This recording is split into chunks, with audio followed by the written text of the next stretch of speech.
देखिए, प्रधानमंत्री जी का जो फोकस है गरीब, युवा, अन्नदाता और महिला, इस पे प्रधानमंत्री जी का विशेष फोकस नजर आया है।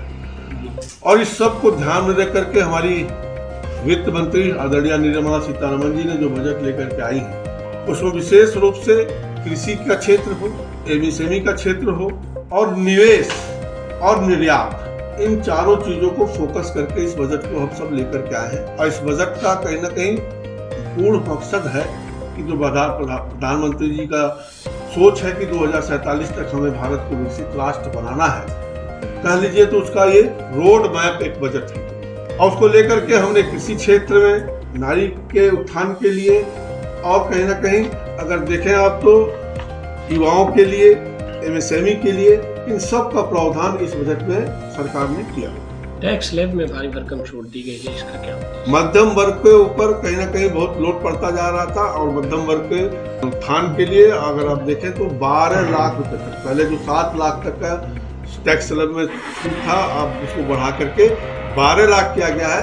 यहाँ तक कि जो हमारे सर्विस क्लास के लोग, उनका स्टैंडर्ड ड्यूटी तक घटा के अगर देखेंगे तो 12,75,000 की छूट सरकार ने किया है, जिससे कहीं ना कहीं आज मध्यम वर्ग के लोगों को काफी लाभ इसका पहुंचा।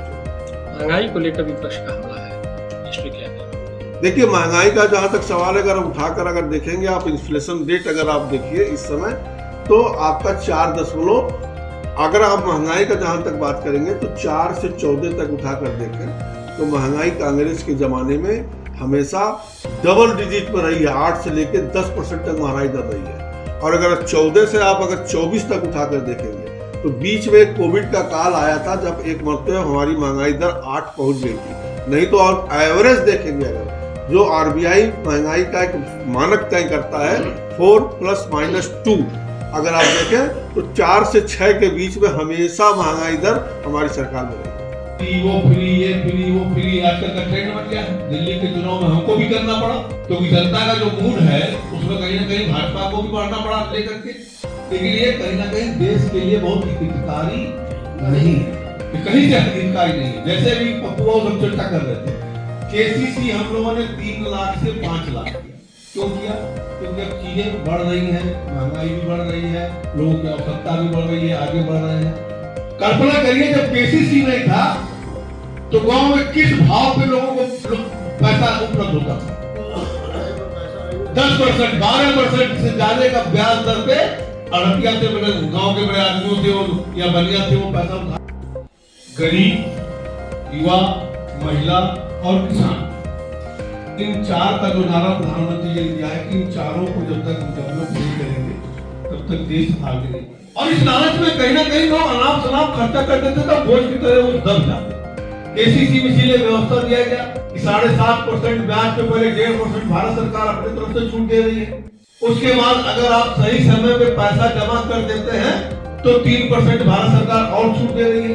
मतलब 4.5% पे आपको सस्ता ऋण उपलब्ध कराने की व्यवस्था भारत सरकार ने किया है। सरकार ने फोकस नहीं किया। मैं यहाँ कार्यकर्ता लोग हैं, मैं खुल के बात करना चाह रहा हूँ कि आप देखें तो हमारे वहाँ इंपोर्ट होता है तेल, इंपोर्ट होता है दाल, इंपोर्ट होता है खाने वाला तेल, ऐसी तमाम चीजें हैं जो इंपोर्ट होती है।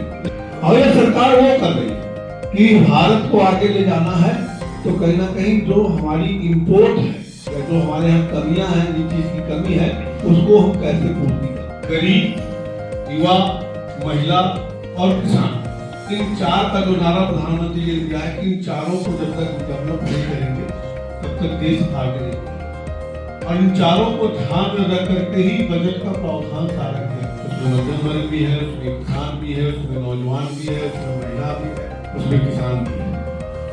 और इन सब 12 लाख, और 12 लाख नहीं, जो सर्विस क्लास है उसको 12,75,000 और 5 लाख 12 लाख। उसके बाद जैसे हमारे छोटी छोटी महिलाएं, हमारे दुकानदार हैं जो टैक्स देते हैं, अगर बुटीक खोले हुए हैं या सैलून खोले हुए, पार्लर खोले हुए हैं, उसमें कहीं ना कहीं उनको भी जो 12 लाख के इनकम तक तो फायदा होगा ना। सरकार की मंशा है कि सारा चीज बैलेंस करना पड़ता है कि आदमी के हाथ में पैसा जाए, और पैसा जाएगा तो उसका जीवन स्तर सुधरेगा। हर खबर की अपडेट पाने के लिए हमारे चैनल को लाइक करें, सब्सक्राइब करें और बेल आइकन को दबाएं।